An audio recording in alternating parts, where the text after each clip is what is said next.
ጠዋት ሲነቁ የእግሮ አውራ ጣት መገጣጠሚያ ላይ የሚሰማዎት ከፍተኛ ውጋት ወይም እብጠት የሪህ ምልክት ሊሆን ይችላል። ይህ የሚከሰተው በደማችን ውስጥ የዩሪክ አሲድ መጠን ሲጨምር ነው።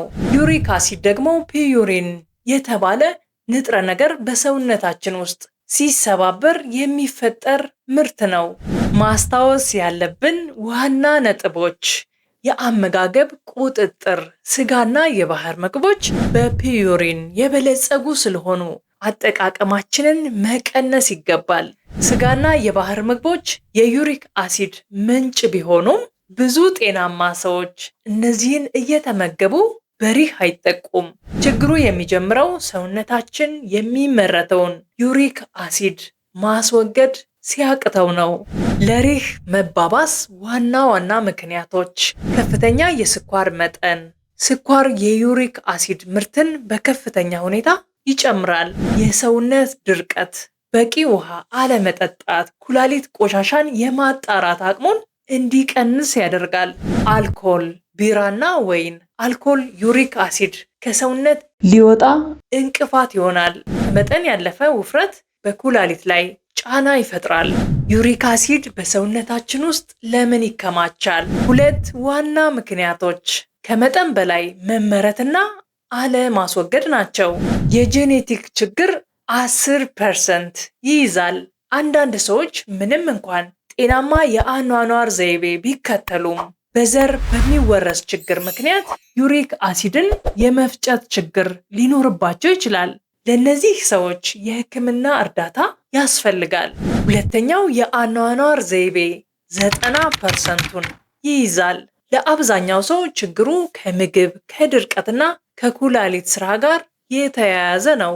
ስጋ መብላት ብቻውን ችግር ላይፈጥር ይችላል፣ ነገር ግን ከስኳር፣ ከአልኮልና ከድርቀት ጋር ሲደመር ኩላሊታችን ዩሪክ አሲድን ማስወገድ አቅቶት መገጣጠሚያችን ላይ እንዲከማች ያደርገዋል። የሪህ ህመም እንዴት ይፈጠራል? ቀላል ምሳሌ እንመልከት። በደማችን ውስጥ ያለው የዩሪክ አሲድ መጠን መጨመር በውሃ ብርጭቆ ውስጥ እንደሚጨመር ስኳር ማየት ይቻላል። በውሃ ውስጥ ያለው የስኳር መጠን በጣም ሲበዛ ስኳሩ መሟሟት አቅቶት በብርጭቆ የታችኛው ክፍል ላይ ይቀመጣል። ዩሪክ አሲድም በሰውነታችን ውስጥ ሲበዛ በመገጣጠሚያዎቻችን ውስጥ እንደ ትናንሽ ክሪስታሎች ይከማቻል። የስበት ኃይል እነዚህን ክሪስታሎች ወደ ታችኛው የሰውነት ክፍል ስለሚስባቸው እዛው ሊከማቹ ይችላሉ። ለዚህ ነው የእግር አውራ ጣት መገጣጠሚያ መጀመሪያ የሚታመመው። ለዩሪክ አሲድ መከማቸት ዋና ምክንያቶች: ከፍተኛ የፒዩሪን ይዘት ያላቸው ምግቦች መመገብ፣ በሆድ አካባቢ ስብ ወይንም ቦርጭ ካለ፣ መድኃኒቶችና የጤና ሁኔታዎች፣ የዘር ውርስ ካለ ለዩሪክ አሲድ መከማቸት ምክንያት ናቸው። ከፍተኛ ዩሪክ አሲድ በሰውነታችን ውስጥ ሲከማች የሚያስከትለው አንደኛው ሪህ፣ ሁለተኛ የኩላሊት ጠጠር ሊያስከትል ይችላል። ሌላኛው በሂደት ሊከሰት የሚችለው የኩላሊት ስራ ማቆም።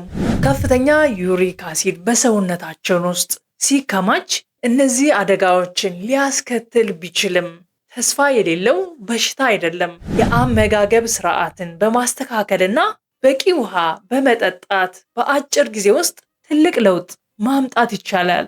አሁን ወደ ዋናው የመፍትሄ ሐሳብ ማለትም የዩሪክ አሲድ መጠንን ወደሚቀንሱት 5 ምርጥ መጠጦች እንሸጋገር።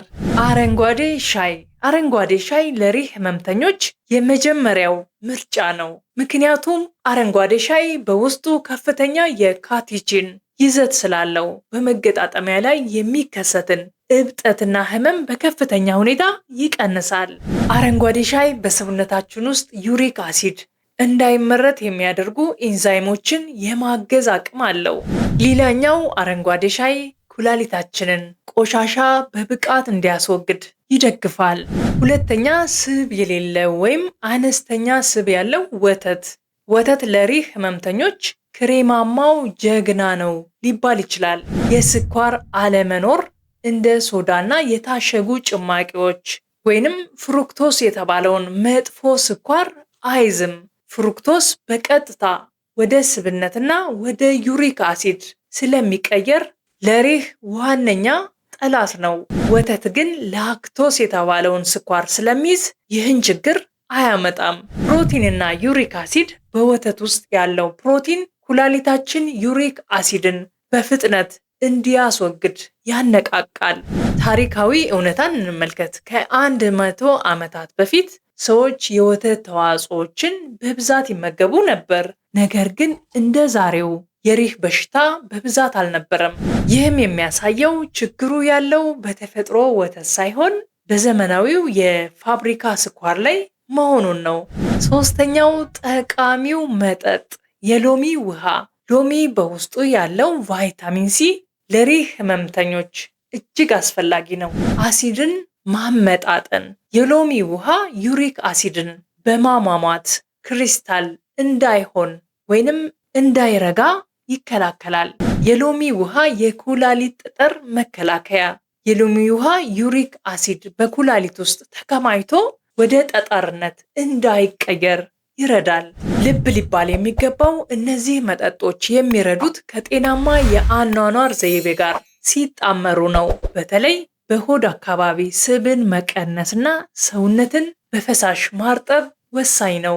አራተኛው ከእጽዋት የሚቀመሙ ሻዮች ወይንም ኸርባል ቲ ተብለው የሚጠሩት እንደ ካሞሜላ፣ ላቬንደር፣ ሂቢስከስ ወይንም እኛ ከርከንዴ ብለን በምንጠራው የመሳሰሉ የእጽዋት ሻዮች ለሪህ መፍትሄ የሚሆኑት በሚከተሉት ባህሪያቸው ነው። ሽንት የማስወጣት ባህሪ። እነዚህ ሻዮች በብዛት ሽንት እንድንሸና ስለሚያደርጉ ኩላሊታችን ዩሪክ አሲድን አጥቦ እንዲያስወጣ ይረዳሉ። ብግነትን ወይንም የሰውነት መቆጣትን መከላከል። በመገጣጠሚያ ላይ ያለውን ቁስለትና ህመም የማስታገስ ተፈጥሯዊ አቅም አላቸው። ከእጽዋት የሚቀመሙ ሻዮች መረጋጋትን መስጠት። ሰውነታችን በመረጋጋት የህመም ስሜትን ይቀንሳል። አምስተኛው ቡና።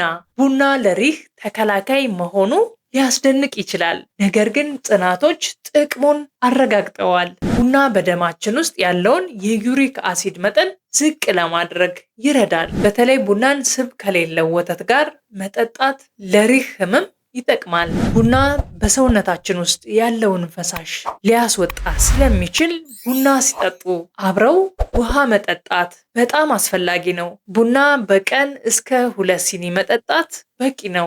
እነዚህ መጠጦች በአንድ ጀንበር ለውጥ አያመጡም። ነገር ግን በየቀኑ አዘውትረው ሲጠቀሙ በረጅም ጊዜ ውስጥ የዩሪክ አሲድ መጠንን በከፍተኛ ሁኔታ ይቀንሳሉ።